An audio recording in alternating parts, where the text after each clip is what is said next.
Today, every person in this gathering here has a cell phone in their pocket, and we all have easy access to the Qur'an. But the problem with life is that when things become easy, we lose value for them.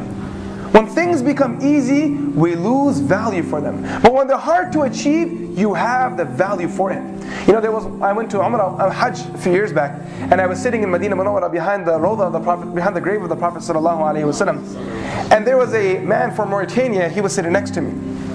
So he was sitting next to me, I was sitting here, I was just waiting for salah, so I was just reading some Qur'an. I had memorized the Qur'an, so I was reading it off by heart. This man looked at me and he said to me, Assalamu alaikum. So I said, Wa alaikum salam. He said, where are you from? I said, I'm from America. He said, you're reading the Qur'an off by heart. I said, Alhamdulillah, I memorized the Qur'an and I live in America. He said, and literally, he gave me this OMG look. He's like, Al-Muslimun fil America? There's Muslims in America? I was like, yeah, there's a lot of us actually.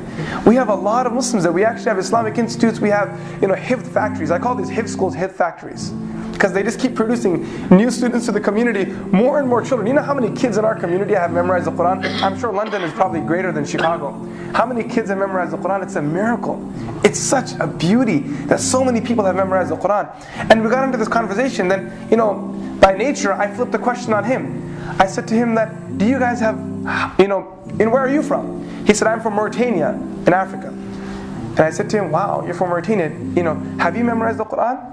And then he gave me that look again, like, you're crazy look. He's like, what? I was like, have you memorized the Qur'an? He said, me memorize the Qur'an?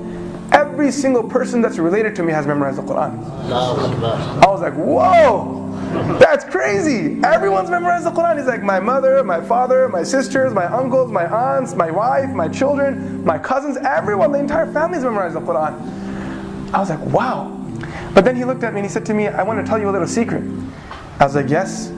He said, we don't memorize the Qur'an the easy way like you guys do. So he was getting challenging now, right? Confrontation. I was like, really? Tell me what your big challenge is. I'll show you my challenge too.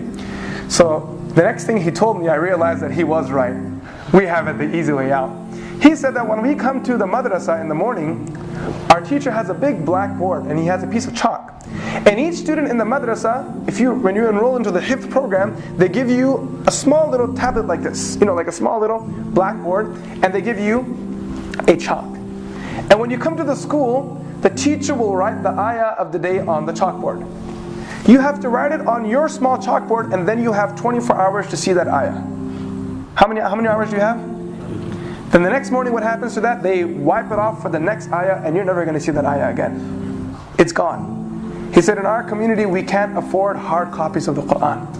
So this is how we memorize it. And I was thinking, La ilaha illallah. La ilaha illallah. People who don't have copies of the Qur'an value it, and those who have copies of the Qur'an, they let dust grow on it. Where was a community gone who actually valued the Qur'an? Who actually cared for the Qur'an?